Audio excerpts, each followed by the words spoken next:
तो आओ सर हम नया वाला क्वेश्चन देखते हैं। ये क्वेश्चन नंबर 3 है। क्वेश्चन नंबर 2 कंप्लीट हो गया। 1 तो आपको मैंने दिया था कि कॉस्ट ऑफ कैपिटल का, वो आपने खुद ने करना है।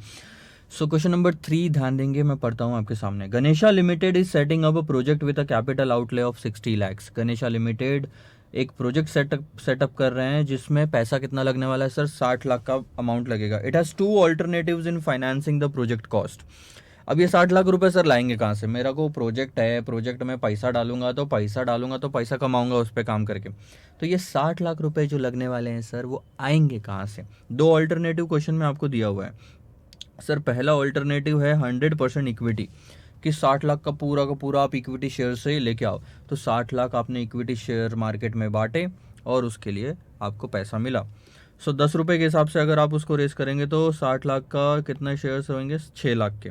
ऑल्टरनेटिव 2 क्या है? डेट इक्विटी रेशियो 2:1 हो, यानी कि हर 3 रुपए के लिए 2 रुपए का डेट और 1 रुपए का इक्विटी। तो 60 लाख में अगर आप ध्यान दोगे 2:1 में 40 और 20 में बांटा जा सकता है। सो 40 लाख का आप डेट लेके आएंगे और 20 लाख का इक्विटी रहेगा, जिसमें इक्विटी शेयर 10 रुपए में बिकेंगे। सो अगर इक्विटी शेयर 10 रुपए के रहेंगे तो 20 लाख डिवाइडेड बाय 10 कितना होता है sir? 2 lakh number of equity shares हो गए। द रेट ऑफ इंटरेस्ट, यानी कि इस 40 लाख पे जो इंटरेस्ट रेट आप पे करना पड़ेगा, आपको इंटरेस्ट जो पे करना पड़ेगा वो है 18% पर एनम। इनकम टैक्स का रेट है 40%, इतनी सेविंग होगी। आपको क्या कैलकुलेट करना है सर? Indifference point. अब ध्यान दो, इनडिफरेंस पॉइंट क्या होता है, हमने क्या देखा था। इनडिफरेंस पॉइंट का मैं फिर से मतलब समझाता हूँ। जब वो हमने थ्योरी क्वेश्चन देखा था तब आपको मैंने आखिरी में लिखवाया था कि ब्रेक इवन पॉइंट क्या होता है, फाइनेंशियल ब्रेक इवन पॉइंट, और इनडिफरेंस पॉइंट क्या होता है। सो इनडिफरेंस पॉइंट का वो हुआ, वो पेज वापस निकालिए और पढ़िए। वहाँ पे मैंने कुछ ऐसा निकाल के दिया था कि कैलकुलेट करना earning before interest and tax, वो level of earning before interest and tax जिसमें दोनों ऑप्शन में अर्निंग पर शेयर ऑल्टरनेटिव 1 हो या ऑल्टरनेटिव 2 हो, दोनों ऑप्शन में ईपीएस कितना सेम आएगा। सो इक्वेट करना पड़ेगा हमको। EPS of alternative 1 should be equal to EPS of alternative 2, और इस तरह से हमारा आंसर निकलेगा। क्वेश्चन नंबर 3, फॉर्मूला क्या है? ईपीएस कैसे निकालते हैं? सबसे पहले देखो, प्रेफरेंस डिविडेंड यहाँ पे है नहीं तो ऑल टुगेदर आप इग्नोर कर सकते हो। ईबीआईटी लोगे, उसमें से आप इंटरेस्ट माइनस करोगे तो ईबीटी आएगा, उसमें से आप टैक्स माइनस करोगे तो ये आ गया पूरा earning after tax divided by number of equity share. तो आप ले लो E1 ऑल्टरनेटिव 1 के लिए। This should be equal to again EBIT minus interest 1 minus tax E2। ध्यान देंगे। अब पहला ऑप्शन जो है 100% इक्विटी का है, 60 लाख का। अब आप ध्यान दो,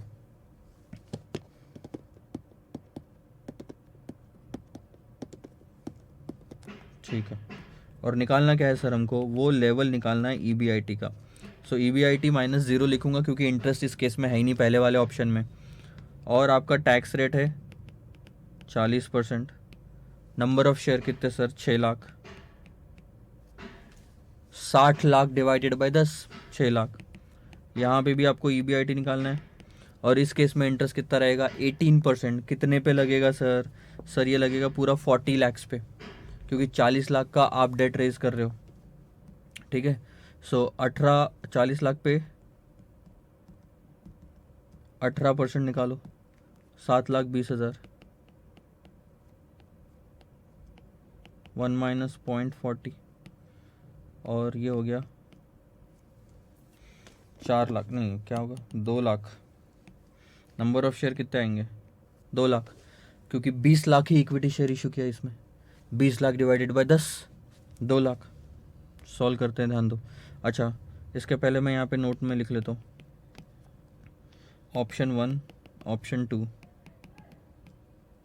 इक्विटी यहाँ पे 60 लाख का था, ठीक है। 10 के हिसाब से 6 लाख नंबर ऑफ शेयर्स हो गए। यहाँ इक्विटी 20 लाख का आएगा, 10 के हिसाब से 2 लाख हो जाएगा। और डेट की अमाउंट यहाँ पे कितनी आएगी?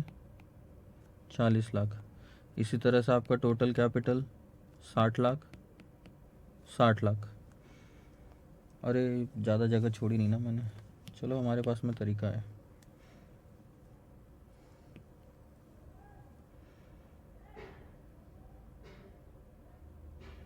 ठीक है सर, अब वापस आते हैं ऊपर में और ये क्वेश्चन सॉल्व करते हैं, ठीक है। सो ऊपर मैं लिख सकता हूँ 0.40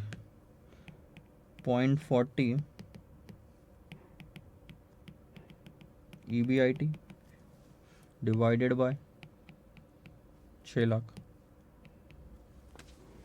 ठीक है।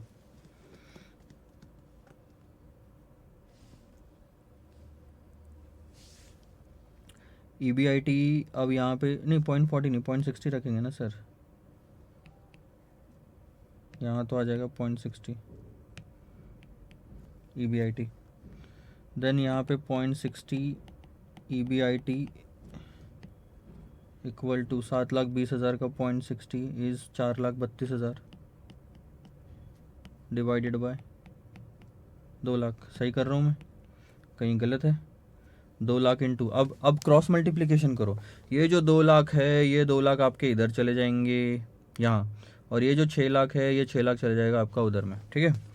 सो 2 लाख इंटू 0.60 EBIT करोगे 1,20,000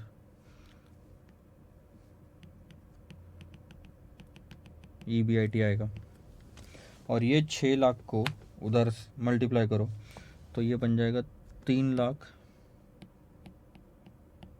अरे कुछ तो गड़बड़ है,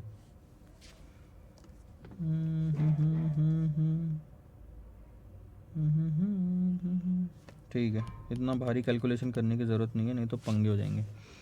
डिवाइडेड बाय 6 लाख, ठीक है, 6 लाख।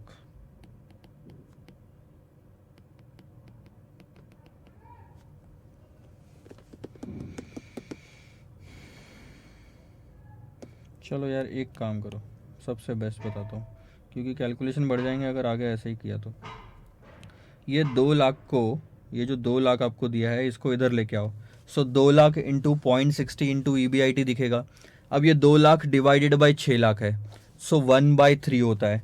मैं उसको सिंपल ऐसे लिखूँगा तो मेरा इक्वेशन ऐसा बनेगा 0.60 EBIT divided by 3 is equal to, अच्छा 0.60 आ रहा है दोनों साइड में, तब तो हाँ ठीक है, सही है सही है। EBIT minus 4,32,000। अब सॉल्व करो, ये 3 को ले जाओ उधर में दूसरे साइड में, 0.60 EBIT ये हो जाएगा 1.8 EBIT माइनस 4,32,000 इंटू 3 12,96,000। अब ये 12,96,000 इधर लेके आ जाओ, पॉजिटिव हो जाएगा।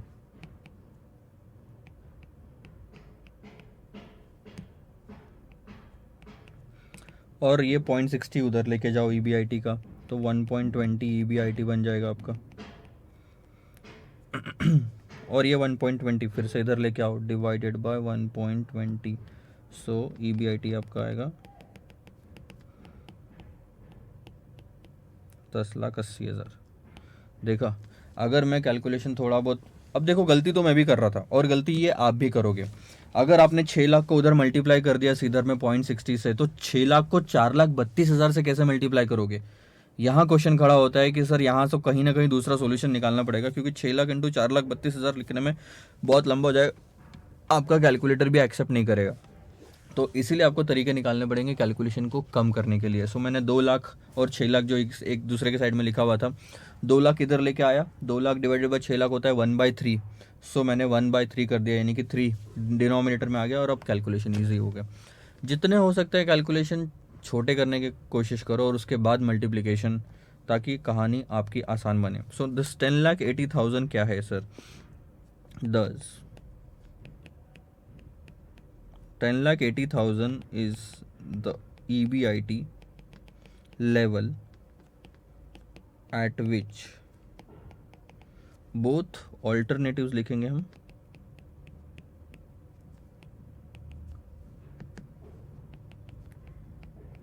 will have same earning per share, full stop। ठीक है, अब आप खुद घर पे कोशिश करो, 10,80,000 को ये फर्स्ट वाले फॉर्मूले में डालो जो EBIT माइनस इंटरेस्ट मैंने लिखा है, इसमें डाल के देखो और आपको पता चल जाएगा कि सर दोनों केस में EPS सेम आ रहा है। This is called as indifference point.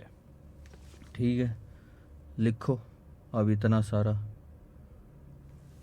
2 minute ले लो, मैं आपको टाइम देता हूँ, यहीं पे आप लिख लो, हाथों हाथ लिख लोगे कहानी ख़त्म हो जाएगी।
ध्यान दो सर, आगे बढ़ते हैं। नेक्स्ट क्वेश्चन देखो,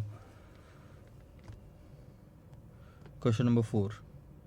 समझ में आएगा इंडिफरेंस पॉइंट क्या होता है, सिर्फ आंसर निकालने पे ध्यान मत दो सर। 10,80,000 वो EBIT का लेवल है जहाँ पे आपका EPS दोनों केस में सेम आएगा। चलो मैं एक बार कैलकुलेट करके भी देख लेता हूँ, हो सकता है मैंने भी गलती की हो तो पता चल जाएगा। 100% इक्विटी था तो 10,80,000 डिवाइडेड बाय, या चलो -40% करूँगा, डिवाइडेड बाय 6 लाख, तो मेरा 1.08 का EPS आता है यहाँ पे। ठीक है, 1.08 का EPS यहाँ पे आ रहा है,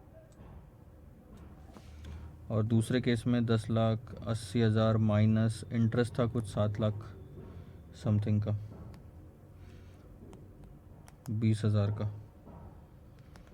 तो 7,20,000 बचे, 3,60,000 में से 40% माइनस कर दिया, 2,16,000 डिवाइडेड बाय, मेरे पास में 2 लाख के शेयर्स थे, 1.08। दोनों केस में आपका EPS सेम आ रहा है, यानी कि आंसर आपका सही है।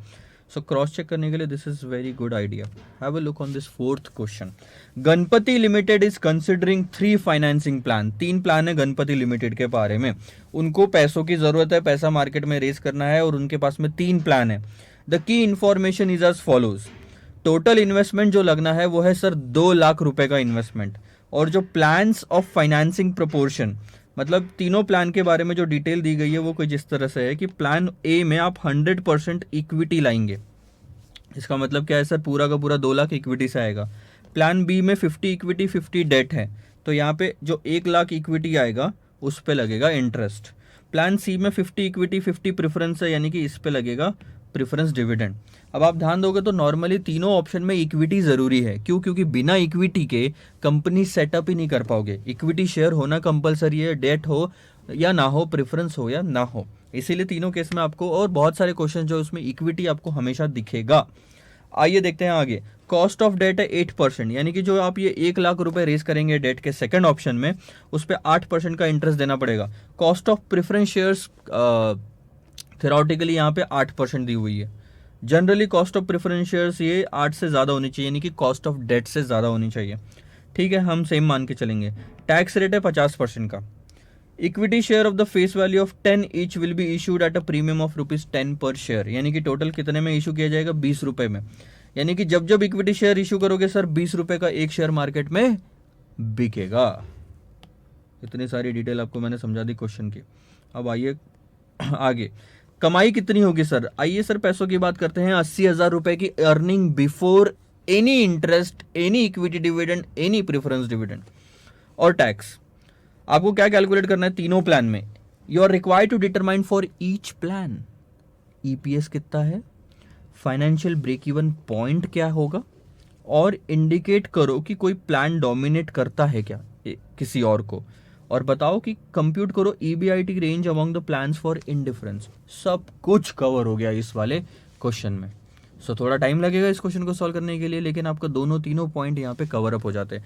सबसे पहले मैं शुरू करता हूँ EPS से। EPS कैसे निकालते हैं sir? Earning per share, EBIT लेंगे, इंटरेस्ट माइनस करेंगे, EBT लेंगे, टैक्स माइनस करेंगे, EAT आएगा, प्रेफरेंस डिविडेंड माइनस करेंगे और divided by number of shares. So देखो,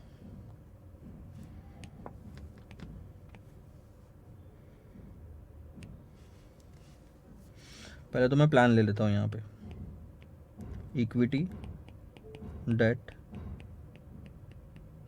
प्रेफरेंस।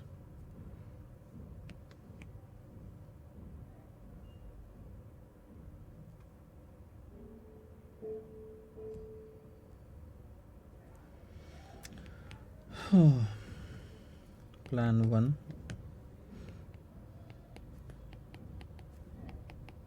सर कितने पैसों की ज़रूरत थी एक बार मैं कंफर्म कर लेता हूँ, यहाँ पे गलती नहीं होनी चाहिए। 2 लाख है जहाँ तक मुझे पता है, ठीक है 2 लाख। दूसरे केस में 1 लाख इक्विटी, 1 लाख डेट। तीसरे केस में 1 लाख इक्विटी, 1 लाख प्रेफरेंस। हो गया, ध्यान दो। अब आती बारी आपकी EBIT की। कितना कमाओगे सर? कोई भी ऑप्शन हो, कमाई तो 80,000 की फिक्स है।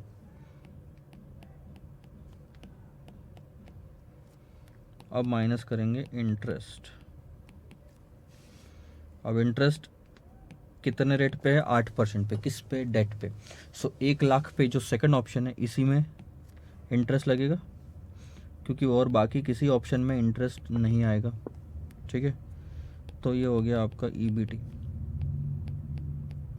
80,000, 72,000, 80,000।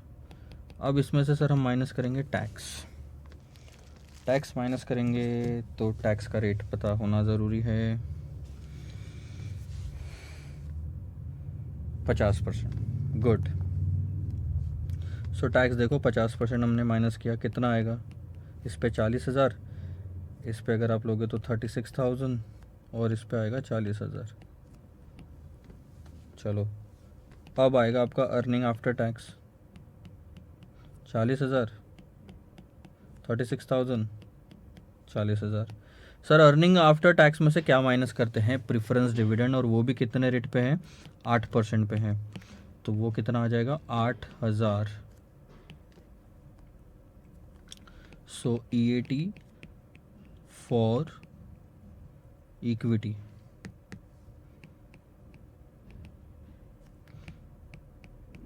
40, 36 और 32। Number of equity shares. कितने के इक्विटी शेयर्स इशू किए? 10 रुपये फेस वैल्यू थी, 10 रुपये का प्रीमियम भी लिखा था, 20 रुपये में इशू किया, ठीक है। पहले तो पूरा का पूरा 2 लाख आपने इक्विटी से इशू किया, तो यहाँ आ जाएंगे नंबर ऑफ शेयर 10,000। यहाँ आपने सिर्फ 1 लाख इशू किया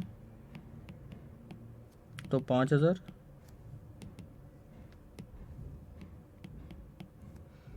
और यहाँ पे भी 5,000।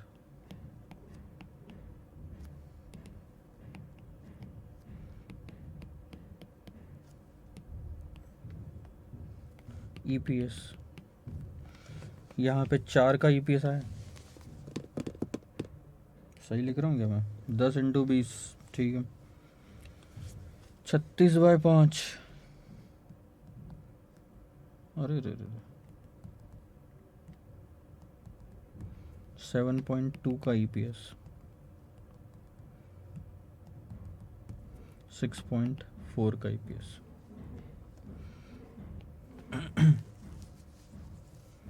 अब अगर आपने एक चीज़ ध्यान दी होगी तो यहाँ पे भी कौन सा ऑप्शन आप प्रेफर करोगे? जिस केस में आपका अर्निंग पर शेयर सबसे ज्यादा आ रहा है। जिस फाइनेंसिंग प्लान में आप इक्विटी शेयर होल्डर्स के लिए सबसे ज्यादा अर्निंग लेके आ पा रहे हो, वो प्लान आपके लिए बहुत अच्छा है। और यहां पे इक्विटी 1 लाख का, डेट 1 लाख का, ये वाला प्लान आपका सबसे फायदेमंद साबित हो रहा है। सोचो आपकी मतलब बाहर वालों का पैसा लेने से मेरी अर्निंग बढ़ रही है। अगर सारा का सारा इक्विटी से बुलाते तो इतनी अर्निंग नहीं बढ़ रही, लेकिन थोड़ा इक्विटी और थोड़ा बाहर वालों का बुलाने से अर्निंग बढ़ रही है। और यहां पे भी मैं आपको वापस एक चीज बता दूं, फंडा वही है। आरओआई निकालो 80,000 कितने पे? 2 लाख पे। 2 लाख का इन्वेस्टमेंट है ना, तो 40% आ रहा है, मतलब आप 40% की कमाई कर रहे हो। और कॉस्ट ऑफ डेट अगर आप देखोगे तो 8% हो रहा है सिर्फ। यानी कि आपका R O I is greater than cost of debt. Thus cost of debt should be preferred as a financing plan. जितना ज़्यादा डेट ऐड करोगे, जब तक R O I is greater than cost of debt, उतना ज़्यादा EPS बढ़ता जाएगा। और एक क्वेश्चन हमने और देखा था जिसमें मैंने आपको बताया था, क्वेश्चन ये पूछ रहा था कि सेम अमाउंट के लिए प्रेफरेंस शेयर्स इशू करोगे, ये प्रीफर करोगे, या डिविडेंड सॉरी डिबेंचर इशू करना प्रीफर करोगे। फिर से पूछ रहा हूँ, 4 लाख रुपए या मान लो 1 लाख रुपए इशू करने, 1 लाख रुपए के लिए आप प्रेफरेंस इशू करना पसंद करोगे या डिबेंचर इशू करना पसंद करोगे? दोनों पे इंटरेस्ट और डिविडेंड का रेट 8-8% है। तो डिविडेंड प्रेफरेंस शेयर्स कभी इशू करना पसंद नहीं करोगे, क्यों? क्योंकि प्रेफरेंस डिविडेंड जो 8% का पे करोगे उस पर टैक्स सेविंग नहीं होती, लेकिन इंटरेस्ट जो डिबेंचर पे करोगे 8% का, उस पर टैक्स सेविंग होगी, और उसी वजह से आपको यह फायदा मिल रहा है।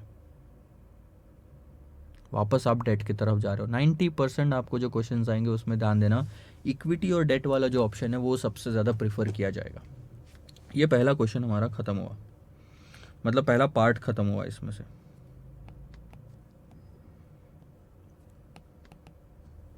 दूसरा पार्ट देखो।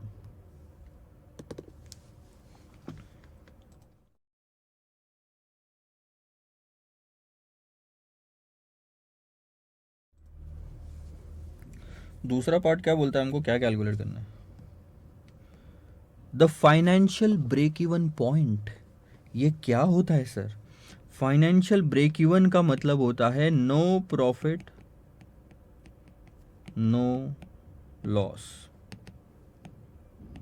मतलब EPS should be equal to 0। ऐसा ईबीआईटी का लेवल बताओ जो कि अभी 80,000 है, ऐसा लेवल बताओ जहां पे ईपीएस 0 आएगा। सो बहुत ही सिंपल है, तीनों केस में आपको निकालना पड़ेगा। प्लान 1, सबसे पहले ईपीएस का फॉर्मूला क्या है? आप फॉर्मूले से निकालो, ईबीआईटी माइनस इंटरेस्ट, उसमें से आप टैक्स माइनस करते हो और माइनस करते हो प्रेफरेंस डिविडेंड अगर रहा तो, नहीं तो 0 लिख देना, और divided by number of equity share या E1 लिख लो। यही है।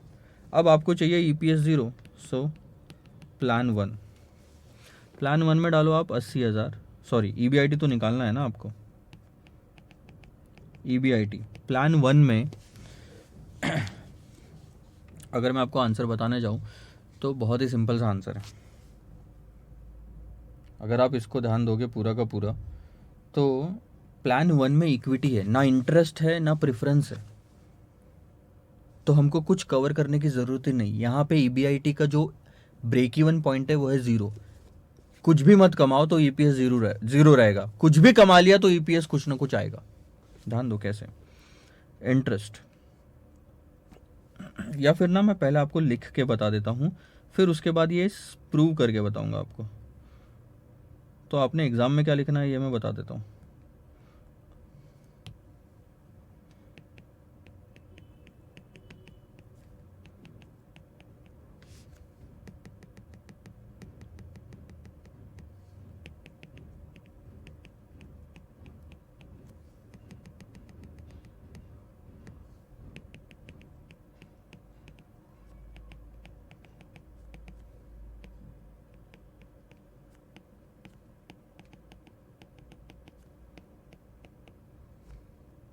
Level of EBIT where EPS is equal to 0।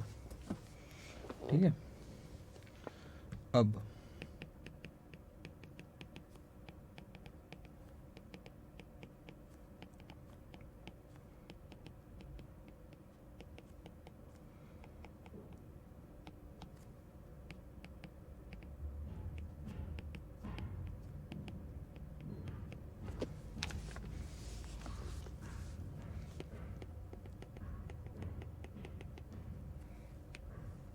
ये आपका पहला आंसर आएगा। मैं बताऊंगा, प्रूव करके बताऊंगा सारे के सारे, ठीक है। फिलहाल के लिए सिर्फ लिखते जाओ।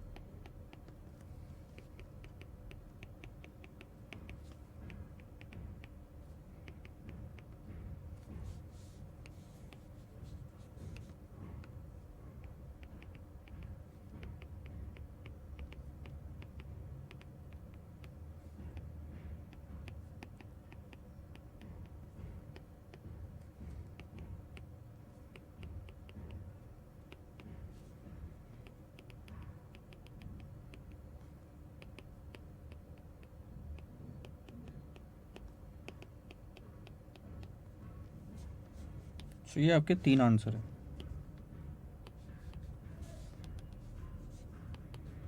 जीरो, 8,000 और 16,000। अब 8,000 ई इंटरेस्ट रिकवर करना था तो 8,000 कमाना जरूरी है, तभी आगे जाके जीरो आएगा। सो 8,000 कमाया माइनस 8,000 का इंटरेस्ट और 0,0,0,0,0 तो ईपीएस भी जीरो। डिविडेंड के केस में क्या होता है, ये जो 8,000 का प्रेफरेंस डिविडेंड है ये आफ्टर टैक्स है और आपको कमाई बतानी है बिफोर टैक्स। तो देखो, बिफोर टैक्स कमाई बतानी है, उसमें से माइनस करना है आफ्टर टैक्स डिविडेंड। तो बीच में जो एक चीज अड़चन आ रही है या दिक्कत आ रही है वो है टैक्स की, जो कि है 50%। तो जो आफ्टर टैक्स डिविडेंड है 8,000 डिवाइडेड बाय 50% करोगे तो बिफोर टैक्स प्रॉफिट मिल जाएगा उसको रिकवर करने के लिए। ये 16,000 हो गया। अब ये तो मैंने आपको आंसर बता दिए, यही आंसर आपने एग्जाम में लिखना है, लेकिन इसको प्रूव करके दिखाएंगे। सर ईपीएस हमको जीरो चाहिए ना, प्लान 1 में देखो ईबीआईटी माइनस, प्लान 1 में तो कोई इंटरेस्ट नहीं है, कोई प्रेफरेंस डिविडेंड नहीं है, तो इंटरेस्ट जीरो लिया, टैक्स का रेट ले लो 50% और डिविडेंड जीरो ले लो। नंबर ऑफ इक्विटी शेयर आपके पास में पहले ऑप्शन में 10,000 है। अब देखो 0.50 और this should be equal to zero, EPS zero आना चाहिए।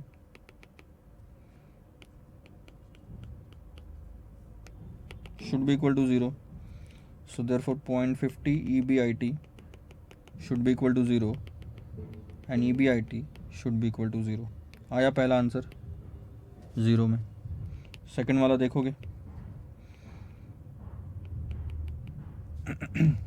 EBIT, सेकंड वाले में बताओ इंटरेस्ट कितना, 8,000 का है, 8,000 ले लो। टैक्स रेट कितना सर, 50% ले लो। Dividend zero. Number of share sir कितने हैं, 5,000। और ये ईपीएस का फॉर्मूला है ये, और ईपीएस कितना आना चाहिए, ज़ीरो। ठीक है, तो अब ये जैसे ही 5,000 उधर जाएगा ज़ीरो बन जाएगा। बचा क्या फिर आपके पास में, 0.50 EBIT minus 4,000 equal to zero. So EBIT is equal to 4,000 divided by 0.50,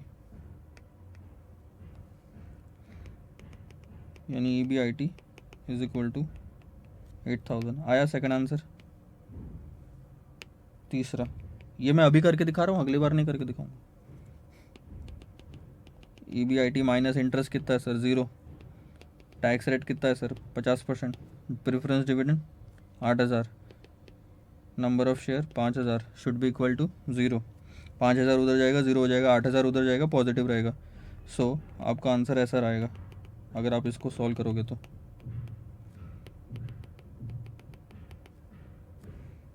EBIT is equal to 16,000। खत्म। आई क्या बात समझ में।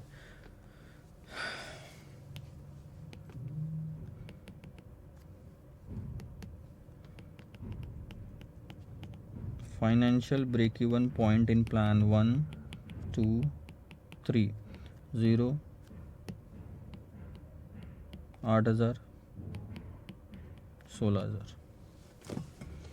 मतलब ये अब समझो मतलब क्या है, ये वो लेवल ऑफ EBIT है हर ऑप्शन में कि अगर आपने दूसरे ऑप्शन में 8,000 कमाया तो EPS ज़ीरो आएगा, थोड़ा भी कम कमाया या ज़्यादा कमाया तो पॉजिटिव निगेटिव आना शुरू हो जाएगा। तीसरे ऑप्शन में 16,000 कमाया तो EPS ज़ीरो आ जाएगा, थोड़ा भी कम या ज़्यादा कमाया तो पॉजिटिव और नेगेटिव आना शुरू हो जाएगा। गुड। तीसरा सी, ध्यान दो। Indicate if any of the plans dominate, कोई भी प्लान अभी डोमिनेट करता है क्या? पहले सिर्फ इतना आंसर करेंगे sir, yes. Plan B dominates over plan C.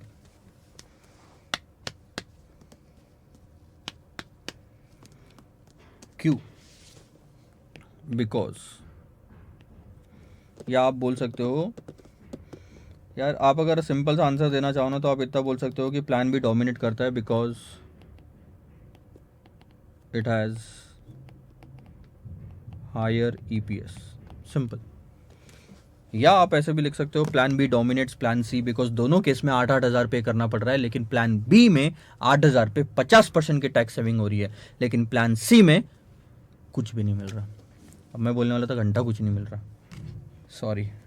So plan B dominates because it has higher EPS, उसमें अर्निंग पर शेयर ज़्यादा हो रही है, इसलिए वो डोमिनेट कर रहा है दोनों प्लान्स को। गुड, आगे बढ़े। अब जो इसी का जो नेक्स्ट पार्ट है वो देखो। Compute the EBIT range among the plans for indifference. अब आपको क्या निकालना है सर? इंडिफरेंस पॉइंट निकालना है। मतलब दो प्लान के बीच में इंडिफरेंस पॉइंट क्या होगा? Indifference point between two plans. अब ध्यान देना, इंडिफरेंस पॉइंट का मतलब होता है कि ऐसा लेवल ऑफ ईबीआईटी बताओ कि दो ऑप्शन के बीच में अगर वो रखा जाए तो ईपीएस सेम आएगा। यही हमने पुराने वाले क्वेश्चन में किया। अब एक साथ तो आप दो ऑप्शन से ज्यादा कंपेयर नहीं कर सकते, भले आपको 3 दिया है। तो आपका पहला जो तरीका बनेगा वो है प्लान 1 एंड 2 ले लो। दूसरा जो बनेगा वो है 1 एंड 3 ले लो। और तीसरा जो बनेगा वो 2 एंड 3 ले लो। इस तरह से आप 3 बार फाइनेंशियल इंडिफरेंस पॉइंट निकालेंगे। मतलब आप जब इसमें इन दोनों को कंपेयर करेंगे तो आपको एक ईबीआईटी का लेवल पता चलेगा जिसपे ईपीएस जो है सेम आएगा। यह है इंडिफरेंस पॉइंट। इनका ईबीआईटी का लेवल अलग होगा जिसमें ये दोनों ऑप्शन में ईपीएस सेम आएगा, और इनका ईबीआईटी का लेवल अलग होगा जिसमें उन दोनों ऑप्शन में ईपीएस सेम आएगा। 3 आंसर निकालने करें। ध्यान दो, मैं एक करके दूं क्या आपको? आप घर पे करोगे दोनों? चलो ठीक है, मजा आएगा। मैं पहला करके दे रहा हूं सिर्फ आपको, 1 एंड 2। सो फॉर्मूला वही आपका ईपीएस का क्या फॉर्मूला होता है? Earning before interest and tax में से इंटरेस्ट माइनस करते हो, उसमें से फिर 1 माइनस टैक्स करोगे तो आफ्टर टैक्स आएगा, उसमें से प्रेफरेंस डिविडेंड माइनस करोगे। और 1 और 2 में प्रेफरेंस डिविडेंड है नहीं वैसे, चलो लिख दिया मैंने, मैं E1 ले लिया। यहाँ पे भी फिर सेम फॉर्मूला लिखोगे आप।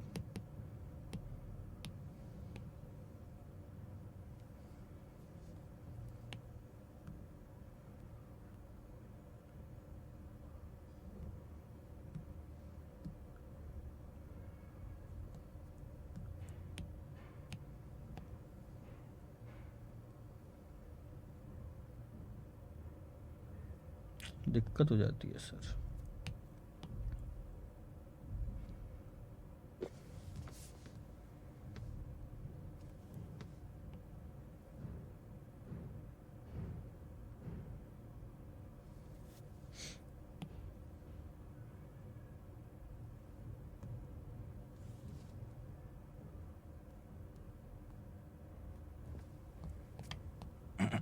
कहाँ गया?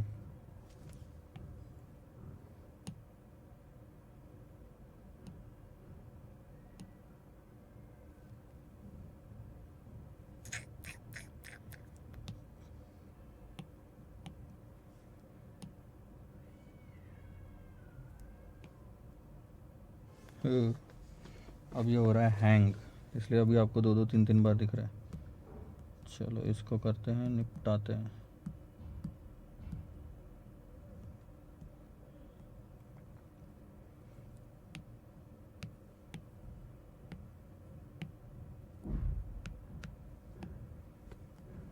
नीचे लिख लेता हूँ, क्योंकि वो ना अटक गया वहाँ पे। देखो ये ना, फिर इसको ऑफ करके हम शुरू करेंगे।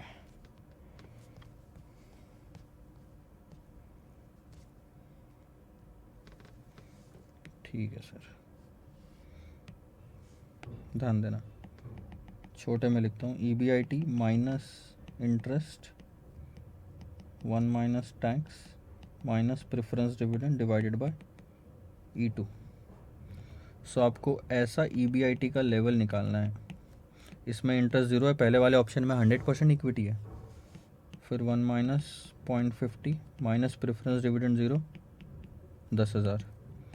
फिर यहाँ पे ले लो EBIT, दूसरे वाले ऑप्शन में 8,000 का आपका इंटरेस्ट है, 1 माइनस 0.50 0,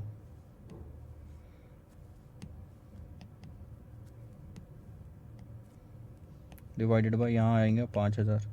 अब इस इक्वेशन को सॉल्व करते हैं सर, तो ऊपर में बचेगा 0.50 EBIT डिवाइडेड बाय 10,000, और इधर में बचेगा 0.50 EBIT माइनस 4,000 डिवाइडेड बाय 5,000। अब अगर आप ध्यान दोगे 5,000 को इधर लेके आओगे तो 5,000 डिवाइड बाय 10,000 दिखेगा आपको, दैट इज़ 1/2। तो मैं उसको ऐसे कर सकता हूँ, 0.50 EBIT divided by 2, 0.50 EBIT minus 4,000। चलो अब 2 को उधर भेज दो, तो 0.50 EBIT is equal to EBIT 1 EBIT minus 8,000। ठीक है सर, अब यहाँ पे आ जाओ, EBIT आप 8,000 को इधर ले लो, 0.50 को उधर ले लो, तो आपका बचेगा 0.50 EBIT इज इक्वल टू 8,000, और अब आएगा आपका EBIT इज इक्वल टू 16,000। मतलब पहले और दूसरे ऑप्शन में 16,000 की अगर आपकी EBIT होती है, पहले और दूसरे ऑप्शन में 16,000 की अगर आपकी EBIT होती है, तो दोनों में EPS सेम आएगा। रख के देखना है। देखो पहले ऑप्शन में 16,000 अगर आपका EBIT रहा, उसमें से 50% का टैक्स गया, तो बचेगा कितना 8,000, और नंबर ऑफ शेयर कितने थे 10,000, तो 10,000 यानी कि कितना आया आपका EPS 0.8।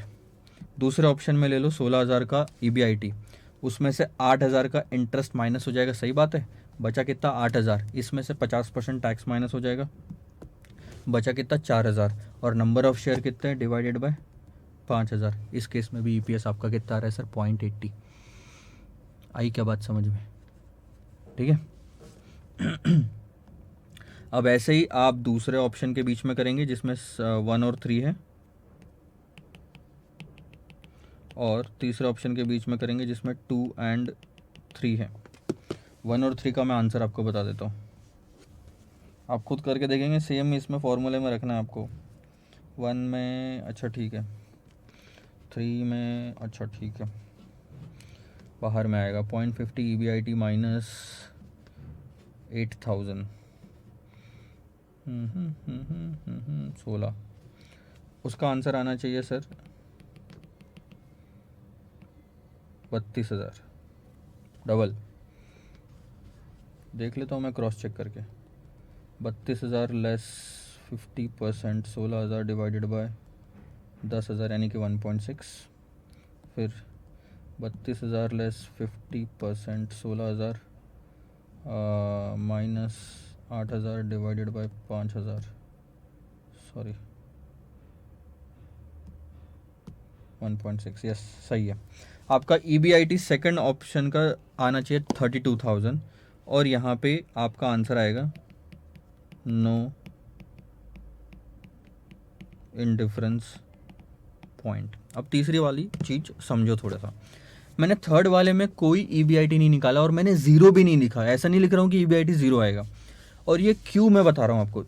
सेकंड और थर्ड ऑप्शन में जो डेट इक्विटी और इक्विटी प्रेफरेंस वाला ऑप्शन है, इनके बीच में कोई इंडिफरेंस पॉइंट नहीं है, मतलब कोई ऐसा EBIT नहीं है कि जो दोनों का EPS सेम ला सके, क्योंकि जब आप फॉर्मूले में वैल्यूज रखेंगे तो आपका EBIT ही कट जाएगा, 0.5 EBIT इधर, 0.5 EBIT इधर, जीरो निकालने के लिए कुछ बचेगा ही नहीं। यहाँ पे कम से कम हमारे पास EBIT इक्वल टू कुछ आता तो है, वहां तो EBIT ही गायब हो गया। जो वर्ड लिखा हुआ EBIT वो कैंसिल हो जाएगा, आप कैलकुलेट करके देखना और आपका आंसर आएगा। जीरो तो आ ही नहीं सकता, EBIT इक्वल टू जीरो आता तो वो भी समझ पाते हम, बट वो जीरो भी नहीं आता क्योंकि EBIT ही गायब हो गया, निकालना क्या है वही गायब हो जाएगा बीच में से। सो ऐसे टाइम पे आप लिखेंगे कि इनके बीच में कोई इंडिफरेंस पॉइंट नहीं है, means there is no earning before interest and tax which can make the EPS of both the option same. This is it, this is your answer. So इस तरह से हम ये क्वेश्चन भी कंप्लीट कर चुके हैं। नेक्स्ट क्वेश्चन है क्वेश्चन नंबर 5। मुझे देखने दो ये होमवर्क दिया जा सकता है क्या। शाहजी स्टील लिमिटेड को 25 लाख की ज़रूरत है और वो 5 लाख कमाएंगे EBIT में। While deciding about the financial plan, मैं आप मेरे साथ साथ पढ़ लो, बहुत ही अच्छी बात है। The company considers objective of maximising EPS, तो ठीक है सर, EPS जिसका ज़्यादा आएगा वो हम निकालेंगे।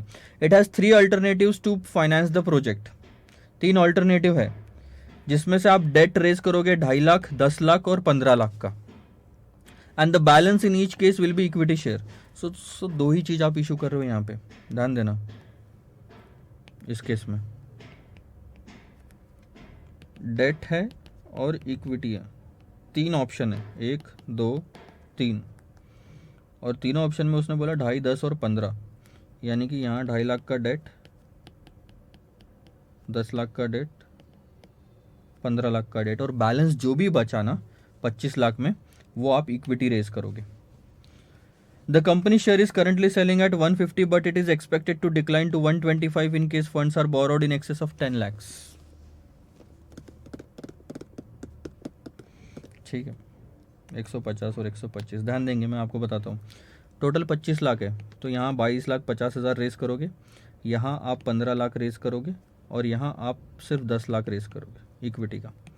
अब ध्यान देना, जब आप नंबर ऑफ शेयर निकालोगे तो क्वेश्चन क्या बोलता है कि जब तक आप 10 लाख से कम या 10 लाख का डेट रेज करते हैं तो इक्विटी शेयर की प्राइस 150 रहेगी, लेकिन अगर उससे ऊपर डेट आपने लिया, यानी कि तीसरा ऑप्शन जो है, अगर उससे आपने ऊपर लिया, तीसरे ऑप्शन में 15 लाख लिया आपने डेट, तो इक्विटी शेयर की प्राइस गिर के 125 हो जाएगी। यानी कि नंबर ऑफ इक्विटी शेयर निकालने के लिए this is going to be divided by 150, this is going to be divided by 150, this is going to be divided by 125। तीनों केस में इक्विटी शेयर की प्राइस सेम नहीं है, जहां 10 लाख से ज्यादा का डेट उठाया इक्विटी की प्राइस वहां 125 हो जाएगी, तो इससे आपके नंबर ऑफ शेयर निकल जाएंगे। उन्होंने आपको वो तो दे दिया, क्या बोलते हैं, EBIT दे दिया। अब the funds can be borrowed at the rate of 10% up to 2,50,000। So sir इस पे पूरा का पूरा 10% लगेगा। ठीक है, ये बहुत ही इंटरेस्टिंग क्वेश्चन है। At 15% over 2,50,000 and up to 10 lakh. So इस केस में क्या होएगा, दूसरे वाले केस में 10% लगेगा 2.5 लाख पे और 15% लगेगा 7.5 लाख पे। 2 इंटरेस्ट की अमाउंट निकालोगे आप, ठीक है, एंड 20% ओवर 10 लाख। और इस केस में क्या होगा सर, 10% लगेगा 2.5 लाख पे, 15% लगेगा 7.5 लाख पे, और 10 हो गया और 5 बाकी है ना आपका, 5 लाख पे लगेगा 20%। इस केस में 3 इंटरेस्ट की अमाउंट आएगी। सो इंटरेस्ट की अमाउंट आपकी पहले केस में 1, दूसरे केस में 2, तीसरे केस में 3 इंटरेस्ट की अमाउंट आएगी। तो इस तरह से आपको अलग अलग इंटरेस्ट लेना है, ठीक है। और बाद में 50% का टैक्स रेट दिया, कौन सा फॉर्म ऑफ फाइनेंसिंग चूज़ करोगे। सर बहुत ही सिंपल है, जिसमें भी EPS सबसे ज़्यादा होगा वो हम चूज़ करेंगे। कैलकुलेट करके देखो अपने हिसाब से, एंड दिस इज समथिंग जो मैं आप पे छोड़ रहा हूँ, ठीक है, एक्स्ट्रा कुछ भी नहीं है। जो एक थोड़ा सा उन्होंने वेरिएशन लाया है क्वेश्चन में, that is what you have to deal with. इसका आंसर आप स्लाइड्स आपको मिलेगी, उसके साथ में ज़रूर चेक करके देखिए, आपको पता चल जाएगा कहाँ गलती हो रही है और कहाँ सही है। और कुछ भी डाउट हो ज़रूर बताइए। So this is question number 5 जो मैं आपको दे रहा हूँ होमवर्क में। आगे बढ़ते हैं।